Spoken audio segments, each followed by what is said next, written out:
standing here in Romney, West Virginia. During the time of the Civil War, this would have been Virginia until about 1863, when this portion of Virginia splits off and becomes the state of West Virginia. Specifically, I'm standing in front of Stonewall Jackson's headquarters. He occupied this headquarters on January 14, 1862. Prior to his Romney expedition, Jackson's been given command in the Valley District, which is part of the Northern Virginia District, and that happens in November of 1861. He's gathered troops, and now he wants to make a push after receiving orders to threaten the B&O Railroad, or also known as the Baltimore and Ohio Railroad. As he's making his push, he's going to need more troops.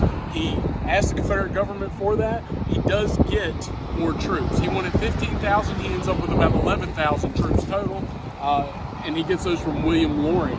Now, William Loring and Jackson do not get along, and I'll get to that here in a second. But Jackson, with this elevated amount of troops, is going to march toward Romney. He's going to do a quick, hard march. It's unseasonably warm when his march starts in January, but by the time they get to Romney, heavy snow is starting to set in. It's cold. It's a normal winter day. Much to Jackson's, his troops' relief, when they get outside of Romney, they find that the 7,000 Union soldiers that were here had evacuated the town. So they're able to occupy Romney, and they're here for quite a few days before Jackson decides to turn and go back into the Shenandoah Valley proper. Here's where we get to the point where Loring and Jackson start to not get along. Jackson decides he's going to leave Loring with his Army of the Northwest here in Romney. The conditions are terrible.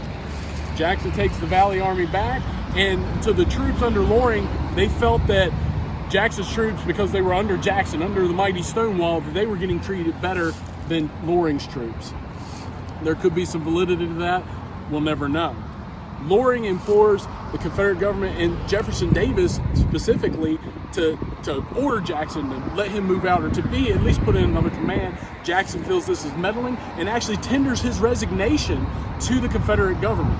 But through politicians coming to him and imploring him to stay, we need you, the mighty Stonewall, the hero of Manassas, we need you. Jackson does stay. He does not resign. He continues, and later will actually do the Shenandoah Valley Campaign in 1862. So, really neat place to be. A lot of cool history here in Romney, West Virginia. There's a lot of different places around that have Civil War signs, some Revolutionary War stuff, French and Indian Wars. A lot of history right here. Fort Mill Ridge is just up the road, not far, and there's also a Civil War museum here in town. So if you get a chance to come to Romney, West Virginia, it's a beautiful day today. Come and enjoy, keep chasing history.